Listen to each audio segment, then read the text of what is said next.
नमस्कार, स्वागत है आपका खास कार्यक्रम देश देशांतर में। मैं हूं आरफा खानम शेरवानी। माना जा रहा है कि वीरप्पा मोइली के पर्यावरण मंत्री का पद संभालने के साथ ही जो कई तरह के बदलाव देखे जा सकते हैं, जिनकी उम्मीद की जा रही है, उनमें जीएम फूड यानी कि जेनेटिकली मॉडिफाइड फूड क्रॉप को देश में घुसने की इजाज़त मिल सकती है। इससे पहले इस मंत्रालय के दो अन्य मंत्री जयराम रमेश और जयंती नटराजन हालांकि इसके खिलाफ बताए जा रहे हैं। इसके साथ ही जीएम क्रॉप का सशर्त फील्ड ट्रायल हो पाएगा और इसको लेकर कई तरह की बहस जरूर छिड़ी हुई है, काफ़ी अरसे से छिड़ी हुई है। लगता है कि बहस जो है वो काले और सफ़ेद में बढ़ गई है कि कुछ लोग हैं जो जीएम फूड का समर्थन करते हैं और कुछ जो हैं वो इसका विरोध कर रहे हैं। लेकिन कई लोग ये मानते हैं कि दरअसल जीएम फूड का भारत में आना ठीक उस तरह हो गया है जैसे कि कंप्यूटर जब दाखिल हो रहा था तब भी कई तरह की आशंकाएं थीं, लेकिन फूड सिक्योरिटी के मद्देनज़र, खाद्य सुरक्षा के मद्देनज़र इस टेक्नोलॉजी का आना महत्वपूर्ण हो गया है। और कई तरह के कोशिशों के बावजूद भी जिस तरह खेती में इजाफा नहीं हो पा रहा है, बेहतर हम नहीं बना पा रहे हैं, इस लिहाज से इस टेक्नोलॉजी का आना ज़रूरी है। लेकिन कई तरह की जो सावधानियां हैं वो भी बरतनी ज़रूरी हैं। तो इस कार्यक्रम में आज हम इसी पर बहस करेंगे कि जो जीएम फूड है वो कितना बेहतर है भारत के लिए, उसके होने ना होने से किस तरह का असर पड़ेगा उस तरीके पर जिससे हम पिछले बहुत सारे सालों से, कई दशकों से खेती करते आए हैं भारत में। मेरे साथ कई खास मेहमान यहाँ पर मौजूद हैं। सबसे पहले मेरे साथ हैं यहाँ पर डॉक्टर यशवीर सिंह जो कि किसान नेता हैं। इसके अलावा डॉक्टर वंदना शिवा हैं जो कि बायोडाइवर्सिटी कैंपेनर हैं। डॉक्टर डीके मिश्रा हैं, एग्रीकल्चर एक्सपर्ट, और चेतन चौहान हैं, वरिष्ठ पत्रकार, एसोसिएट एडिटर हैं हिंदुस्तान टाइम्स के। चारों मेहमानों का बहुत बहुत स्वागत है। सबसे पहले वंदना शिवा, मैं आपसे शुरुआत करना चाहती हूँ। क्या इसको अब इनएविटेबल मान लिया जाए कि जिस तरह की बहस छिड़ रही है भारत में और वीरप्पा मोइली के मंत्री पद संभालते ही अब जीएम फूड भारत में दाखिल हो जाएगा? मैं इसको इनएविटेबल इसलिए नहीं मानती हूँ कि 87 में बायोटेक्नोलॉजी इंडस्ट्री ने अनाउंस किया था कि 2000 में सारा खाना दुनिया का जीएमओ होगा, हर एक बीज जेनेटिकली इंजीनियर्ड होगा, हर एक बीज पैटेंटेड होगा। और एक ही वजह से जेनेटिक इंजीनियरिंग की जाती है कि कंपनियां उस पर पेटेंट ले पाए। हमने बीटी कपास में ये देखा है, 8000% दाम बढ़ा, 50% रॉयल्टी सीधे देश से निकलती है। आज बस 4 क्रॉप्स हैं जो ज़्यादातर जेनेटिकली इंजीनियर्ड कमर्शियल हैं और बस 2 ट्रेट्स हैं। एक में जहर डाला जाता है, बीटी टॉक्सिन, जो बीटी क्रॉप्स कहते हैं, जो बीटी कपास और बीटी बैंगन जो लाने की कोशिश की गई थी, और दूसरा है हर्बिसाइड रेजिस्टेंस, जिसमें जो पौधा में हर्बिसाइड रेजिस्टेंस डाला गया है वो जिंदा रहेगा, राउंड अप स्प्रे होगा। अब जब शुरू किया था 87 में, करीब 6 कंट्रीज हैं जो उगा रही हैं, 4 क्रॉप्स हैं, 2 ट्रेट्स हैं, एक कंपनी हावी है इसमें। इस 20 साल में हमारे पास बहुत एक्सपीरियंस आया है। अनाउंस होता था कि इससे उत्पादन बढ़ेगा। दुनिया भर में क्लियर है कि उत्पादन उस पौधे से आता है जिसके अंदर नया जीन डाला जाता है, जीन से नहीं आता, पौधे से आता है। वो कन्वेंशनल ब्रीडिंग और एग्रीकल्चरल साइंटिस्ट की देन है। लेकिन जो फायदे का जो मजा, एक तरह से अगर मैं ये शब्द इस्तेमाल कर सकूं, जो किसानों को लग चुका है कि 4 गुना या 6 गुना उनकी फसल बढ़ जाती है, नहीं बढ़ रही ऐसे है में ना? क्या आप रोक सकते हैं? वो तो नहीं बढ़ रही है, घट रही है। यूनाइटेड स्टेट्स में सारे क्रॉप्स को देखा गया, घटी। इंडिया में कॉटन रिसर्च इंस्टीट्यूट ने एनालिसिस की है और साफ है कि प्री बीटी डेज में उत्पादन बढ़ रहा था ज़्यादा, आफ्टर बीटी घट इसलिए भी रहा है क्योंकि आपके कीटनाशक पौधा है पर कीट खत्म नहीं कर रहा और बढ़ रहे हैं। एफिज जैसे 300% बढ़ गए। सब में भयंकर बात कि जिस छोटे से काम के लिए आप जहरीले जीन्स पौधे में डाल रहे हैं, वो छोटा काम भी नहीं कर पा रही है टेक्नोलॉजी। 2 काम है कि एक पेस्टिसाइड प्रोड्यूसिंग क्रॉप से पेस्ट कंट्रोल होगा, बोलवर्म रेजिस्टेंट हो चुका है और बोलगार्ड 2 ला रही है कंपनी जिसके दाम दुगने हैं, सुपर पेस्ट हो रहे हैं। और जो हर्बिसाइड रेजिस्टेंट क्रॉप्स हैं अमेरिका में और जगह आधे फसल में सुपर वीड्स तैयार हो गए हैं। जो आधे खेत सुपर वीड्स के ऐसे छा गया है कि अब ये एजेंट ऑरेंज जो वियतनाम में स्प्रे किया था उसके लिए रेजिस्टेंट क्रॉप्स बना रहे हैं। ड्यूपॉन्ट ने अभी एप्लीकेशन दिया है। लेकिन डॉक्टर वंदना शिवा, बहुत बड़ा एक तबका ये भी है जो इस बात का समर्थन कर रहा है कि भारत में जिस हिसाब से फूड सिक्योरिटी जितनी चाहिए, जो खेती का क्षेत्र है उसमें जो विकास नहीं हो पा रहा है टेक्नोलॉजी की कमी की वजह से, रिसर्च बेहतर होनी चाहिए। एक बड़ा तबका ऐसा भी है, बड़ा तबका नहीं है, it's a minority. I can give you the names तो शायद उनकी आवाज तेज है, तो हो सकता है इनकी आवाज तेज हो। और जो मिथ, जो माइथोलॉजी फैलाई जा रही है, उत्पादन बढ़ेगा सो फूड सिक्योरिटी तो तभी बढ़ सकती है जब उत्पादन बढ़ेगा। जब उत्पादन उत्पादन नहीं बढ़ रहा है तो आप फूड सिक्योरिटी की बहस क्यों? किसान की आमदनी बढ़ेगी, भाई किसान की जेब से जब रॉयल्टी का पैसा ज्यादा जाएगा तो किसान कर्ज में फंसेगा। और इसीलिए जो करीब 30 लाख 2.8 लाख किसानों ने आत्महत्या की है, उसका मेजॉरिटी सुसाइड्स कॉटन के इलाके में है। ये एक बड़ी बहस है। मैं आती हूँ वापस आपकी तरफ, मैं आती हूँ आपकी तरफ। ये बड़ी बहस है। डॉक्टर मिश्रा, ये बताइए कि क्या वाकई जिस तरह लगता है कि सरकार पूरी तरीके से अब आश्वासित हो चुकी है या कहा जाए कन्विंस्ड हो चुकी है कि अब दरवाजे खोल दिए जाएंगे, एक ऐसे देश में जहाँ के अब तक बिल्कुल रिवायती तरीके से, ट्रेडिशनल कन्वेंशनल तरीके से खेती होती आई है, अब टेक्नोलॉजी की आमद की बात हो रही है, वंदना शिवा पूरी तरीके से इसके अगेंस्ट है और ऐसे बहुत सारे लोग हैं जो इस तरह से विरोध कर रहे हैं, ऐसे में सरकार के लिए क्या ये कदम उठाना आसान होगा? बिल्कुल सही सवाल आपने पूछा। जहां तक बीटी कॉटन या जीएम ऑर्गेनिज्म की बात है, सबसे पहले हमको यह देखना होगा कि इसको लाना क्यों चाहिए, लाना क्यों चाहिए।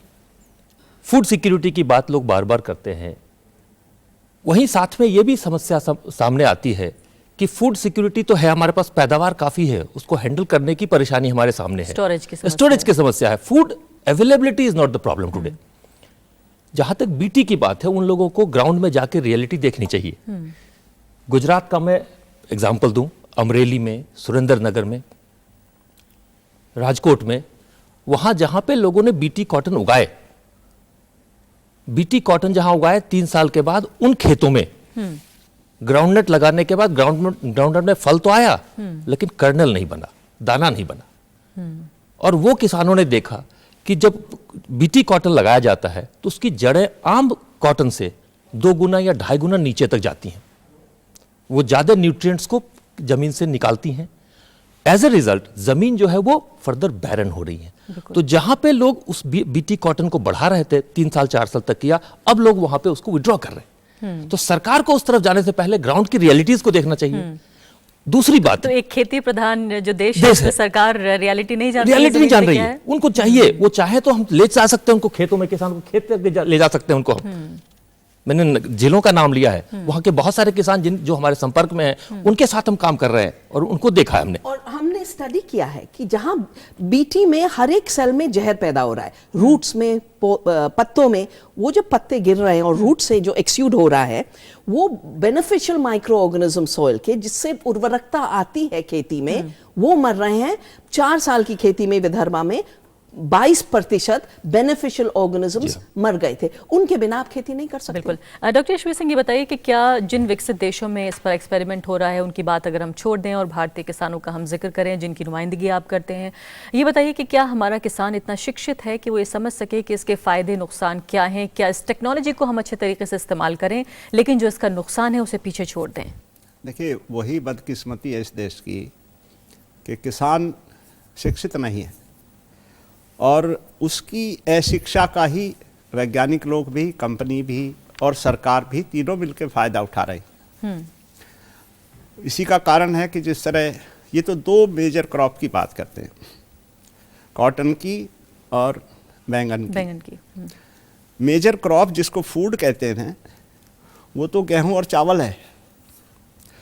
और गेहूं का अगर उदाहरण दूं, दुनिया में इतना जेनेटिक मैनिपुलेशन शायद ही किसी क्रॉप में हुआ हो जितना व्हीट में हुआ।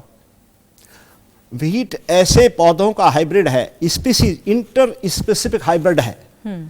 अगर उनके माता पिता की शक्ल देख लें तो कोई वैज्ञानिक भी नहीं कह सकता कि ये गेहूं के पेरेंट है। इतना जबरदस्त नेचर ने किया उसमें जेनेटिक मॉडिफिकेशन। क्रॉप, दूसरी क्रॉप ले लीजिए, सरसों ले लीजिए, टोबैको लीजिए, नेचर ने अपने आप इतना बड़ा जेनेटिक मैनिपुलेशन किया है कि ब्रिंजल और कॉटन में तो नाम मात्र का जीन है, उसमें तो पूरे जीनोम के जीनोम उठा करके रख दिए गए एक स्पीसीज के दूसरी स्पीसीज में।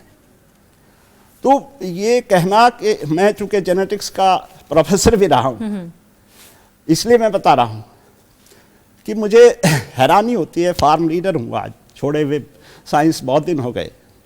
मुझे अफसोस होता है कि चाहे वो सरकार हो, चाहे एक्टिविस्ट लोग हों, जेनेटिक मॉडिफिकेशन का सही परिभाषा भी लोगों को नहीं बता पा रहे। जी।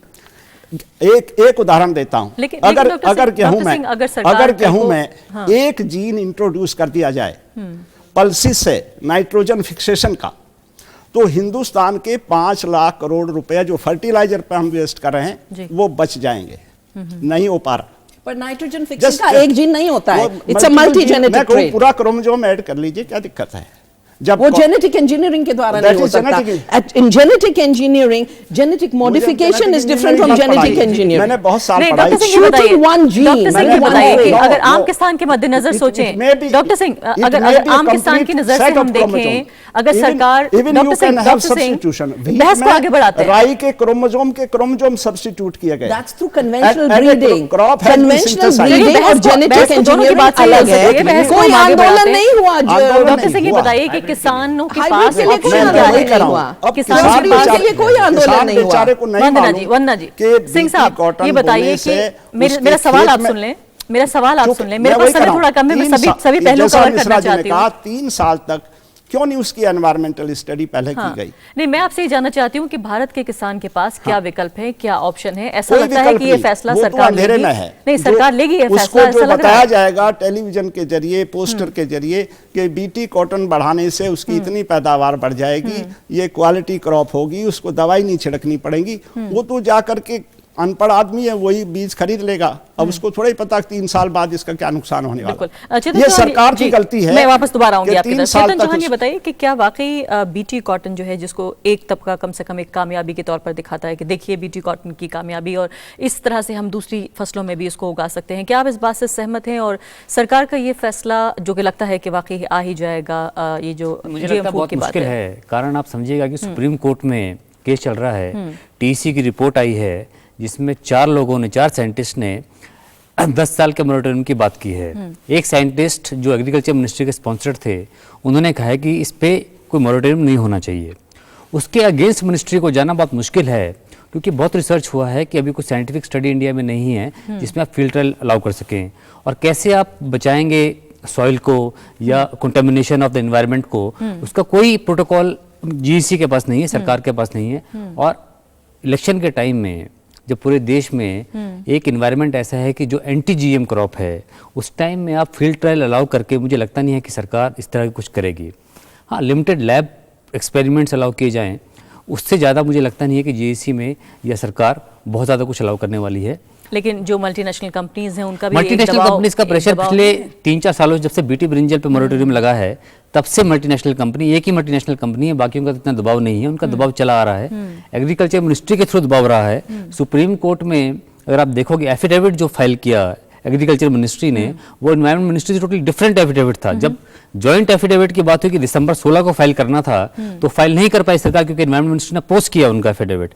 तो बहुत ज़्यादा मिनिस्ट्रीज में डिफरेंस है, और इस डिफरेंस को ब्रिज करना मुझे लगता नहीं है कि अगले 1.5-2 महीने में हो पाएगा।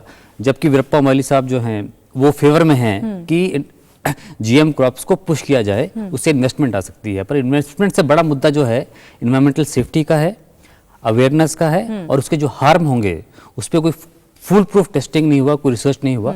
जब तक वो नहीं होता, मुझे लगता नहीं है कि सरकार इसको अलाउ करेगी। लेकिन डॉक्टर मिश्रा, क्या कोई फायदे नहीं हैं जीएम फूड के, अगर उनकी इन फसलों को हम लाएं? सिर्फ नुकसान ही नुकसान है? देखिए, दो पहलू हैं इसके। जीएम के रिसर्च, जैसे डॉक्टर सिंह कह रहे थे, उनसे मैं सहमत हूं इस बात से कि रिसर्च हर पहलू पे होना चाहिए, बहुत दूर तक होना चाहिए। जहां तक जीएम की बात है, उसमें आप नॉन फूड, फूड आइटम्स और non food items, food items में बिल्कुल कमर्शलाइजेशन अभी नहीं होना चाहिए, क्योंकि हमने पहले एक हादसे से गुजर चुके हम पेस्टिसाइड के मामले में। पेस्टिसाइड का इतिहास वर्ल्ड में 75 ईयर्स पुराना है। इंडिया में 50s में पेस्टिसाइड्स आई हैं। आज इंडिया में उसके आप एडवर्स इफेक्ट्स देख रही हैं, क्योंकि उस पर बहुत लंबे समय काम नहीं हुआ, उनके हर इफेक्ट पे काम नहीं हुआ। आज आप कोई पेस्टिसाइड उठा के देख लें, उसके आपको एडवर्स इफेक्ट मिल जाएंगे। इसी कंट्री में भटिंडा को कैंसर कैपिटल ऑफ इंडिया कहा जाता है। उसी तरीके से जीएम में वो उससे ज़्यादा खतरनाक होगा यदि इसके दूसरे पहलू आए सामने। आप ऐसा देखें कि कोई चीज़ जो इंसेक्ट को अटैक नहीं करने दे रही है, पॉइजन ही पॉइजन को काटेगा, तो शायद जो अटैकिंग है उससे ज़्यादा पावरफुल उसके अंदर कोई चीज़ है जो म्यूटेशंस और यदि जेनेटिक सिस्टम में आ जाए, ह्यूमंस के, प्लांट्स के, एनिमल्स के, तो हो सकता है जनरेशंस खराब हो जाए। बिल्कुल, जिसके यानी इफेक्ट कि जो चीज हम आज देख रहे हैं हो सकता है अगले 10 जैसे सालों में उसका आंध्र नुकसान प्रदेश देखने में को सॉइल मिले। कंटेमिनेशन का क्लियरली एविडेंस मिला है, एविडेंस है। तो गुजरात में इत्तेफाक भी से- एविडेंस है, और ऐसा है कि इत्तेफाक अगर से कुछ हमारे साइंटिस्ट तमाम अगर जो उसको चारों पैनलिस्ट इग्नोर हैं, करना वो चाहें GM तो फूड के मुश्किल होगा। फिलहाल इस कदम के अगेंस्ट नजर आ रहे हैं चारों पैनलिस्ट। हम उम्मीद ये कर रहे थे कि शायद हमें कुछ समर्थन वाली आवाज भी सुनने को मिलेगी। ब्रेक के बाद ये जानने की कोशिश करेंगे कि क्या GM फूड की जो फसलें हैं, GM फसलें, उनमें कुछ फायदे भी हैं, और इसके अलावा ये भी जानने की कोशिश करेंगे कि आखिर अगर इसको हम ना इंट्रोड्यूस करें तो आखिर करें क्या, किस तरह से किसानों की आत्महत्याएं रुकेंगी, किस तरह से खेती में जो जंग लगी है वो हटेगी। ब्रेक के बाद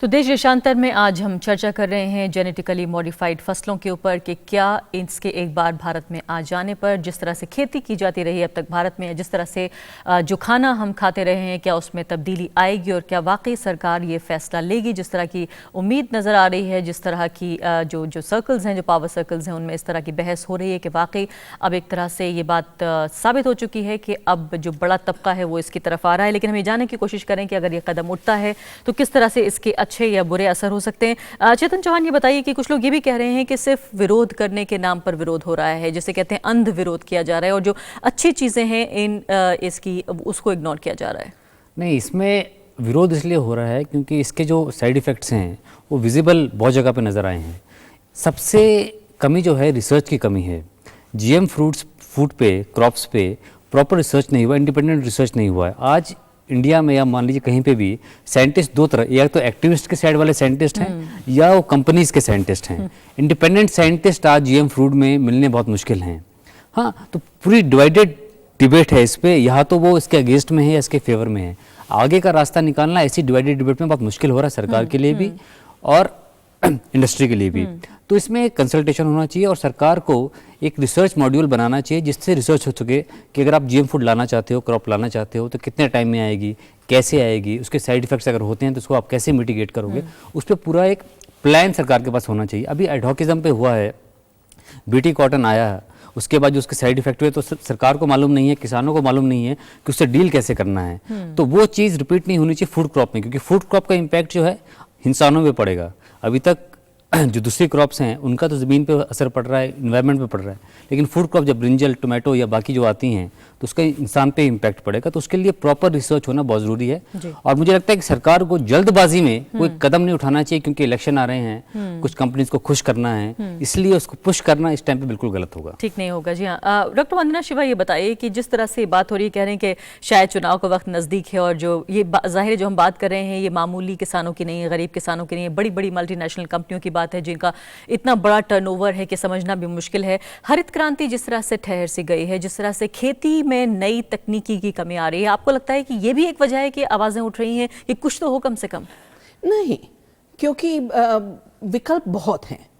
87 में जब मैंने ये एग्री केमिकल्स कंपनी को सुना कि अब हम बीज पे काबू करेंगे जेनेटिक इंजीनियरिंग द्वारा और पेटेंट द्वारा, तब मैंने नवदानिया शुरू किया कि बीज किसान के हाथ में हो, जैविक खेती के द्वारा हम लोग खेती बढ़ाएं, और हम तो दुगना उत्पाद दिखा रहे हैं। हमारे जो किसान हैं जो जैविक खेती कर रहे हैं और अपने बीज इस्तेमाल कर रहे हैं और मिश्रित खेती कर रहे हैं, उनका इनकम दुगना तिगना चौगुना बढ़ रहा है। तो विकल्प की कमी नहीं है। इसको जो वैज्ञानिक प्रोग्रेस कहा जा रहा है, वैज्ञानिक रिग्रेशन है। मैं क्वांटम थियरिस्ट हूँ। हमें क्वांटम थियरी से पता चल गया था कि एटम्स अलग अलग बॉल्स की तरह नहीं होते। ये सारी सोच जेनेटिक इंजीनियरिंग है कि इधर से मैं एक लेगो सेट के जैसे एक खिलौना एक ब्रिक की तरह उठाऊंगी, वहां डालूंगी, वो ट्रेट वहां एक्सप्रेस हो जाएगा। नहीं, लाइफ साइंसेस में असली है कि इंटरैक्शन से सब कुछ होता है। और एपिजेनेटिक्स, जेनेटिक इंजीनियरिंग नहीं, एपिजेनेटिक्स नया डिसिप्लिन है जिसमें कि आबहवा से जीन्स का बिहेवियर डिटरमिन होता है। सब में महत्वपूर्ण बात कि ऐसी टेक्नोलॉजी जो 20 साल में हमने दुनिया भर में देख ली है, अमेरिका में देख लिया है, अर्जेंटीना में देख लिया है, ब्राजील में देख लिया है, अपने यहाँ BT कपास देख लिया है। अब हमारे पास एविडेंस है, उस एविडेंस को न्यूट्रली असेस करो। क्यों उस एविडेंस की तरफ अंधा दृष्टि हो रही है। हमारी पार्लियामेंट्री कमेटी ने genetically modified food prospects and effects का 4 साल का स्टडी किया, खुद किसानों के यहाँ गए और उनने कहा इसकी कोई जगह नहीं। पर सब में भयंकर बात तो ये है कि ये नहीं कि कानून नहीं है। मैं खुद यूनाइटेड नेशंस की पहली कमेटी में बिठाई गई थी जिसने बायो सेफ्टी रेगुलेशन दुनिया के बनाए। भारत में उसके पहले थे हमारा GAC के रूल्स। विज्ञान है, एक विज्ञान होता है प्रोडक्शन का और गलत साइंस पे प्रोड्यूस हो रहा है, दूसरा विज्ञान होता है इम्पैक्ट का। अब उस विज्ञान को सरकार बंद करना चाह रही है और जो टेक्नोलॉजी और जो वेस्टेड इंटरेस्ट पूरे कॉन्स्टिट्यूशन को तोड़ के, कोर्ट्स के खिलाफ काम करके, पार्लियामेंट के खिलाफ काम करके, जनता के खिलाफ काम करके, लॉज तोड़ के ही अगर आ सकता है, वो डेमोक्रेसी का टेस्ट भी फेल कर रहा है तो और साइंस का टेस्ट भी फेल कर रहा है और फार्मर्स वेलफेयर का टेस्ट भी फेल कर रहा है। सरकार के लिए कदम बहुत आसान नहीं होने जा रहा है। और वो भूल रहे हैं कि मोन्सेंटो उनको नहीं वोट देता है, किसान देगा, किसान देंगे, लोग देंगे। बताइए कि और उनका इस पर एक बड़ी दलील आम आदमी सिंड्रोम देश भर में ना हो जाए इस गलत स्टेप से। जब थे तो उन्होंने पूरे देश में कंसल्टेशन किया था, पूरे देश में कंसल्टेशन में एक्टिविस्ट ने, फार्मर ने, सबने GM के खिलाफ बोला था। तो मुझे लगता है कि 2 साल में उसमें बहुत बड़ा बदलाव आ गया। नहीं आया। डॉक्टर सिंह, ये बताइए कि बायोडायवर्सिटी को लेकर भी कई तरह की चिंताएं हैं। किस तरह हम ये समझ रहे हैं कि बायोडायवर्सिटी को नुकसान पहुंचेगा अगर GM फूड को हम इंट्रोड्यूस करते हैं? उसमें ये होगा, सिलेक्शन एक वन डायरेक्शनल हो जाएगा, लोग उसी तरफ दौड़ पड़ेंगे। जितना जो डाइवर्सिटी है क्रॉप्स में वो एलिमिनेट होती चली जाएगी। एक टाइम ऐसा आएगा कि हमारे पास जो पुराना जीन पूल है वो डिमिनिश होना शुरू हो जाएगा। इसलिए बायोडाइवर्सिटी को बचाना भी बहुत आवश्यक है। इस संबंध में मैं यही कहना चाहता हूँ, किसान शुड बी द फोकस और किसान के चारों तरफ ही सारी पॉलिसी घूमनी चाहिए। उसका 4 साल बाद क्या असर होगा, 5 साल बाद क्या असर होगा, 1 साल बाद क्या, 1 साल में क्या फ़ायदा होगा, 2 साल में क्या फ़ायदा होगा। मैं अगरतला का उदाहरण देता हूँ। अगरतला के किसान का और चाइना के किसान का एक ही मेंढ है। चाइना का किसान हाइब्रिड सीड बो रहा है, हिंदुस्तान के किसान को हाइब्रिड सीड उपलब्ध नहीं है। उसकी पैदावार हमसे चावल की 3 गुना है। We can not afford to be complacent on the name of technology. हम किसान के लिए या अपनी ईगो के लिए या पार्लियामेंट के लिए किसान को हम भूखा नहीं मार सकते, देश को भूखा नहीं मार सकते। टेक्नोलॉजी लानी होगी, लेकिन technology should be tested, technology should be improved and it should be guaranteed to the farmer. अगर किसान को गारंटी नहीं है कि वो नहीं मरेगा, उसकी नस्लें नहीं मरेंगी, ये जिम्मेदारी सरकार की है। सरकार उस पर पर्दा डाले हुए है।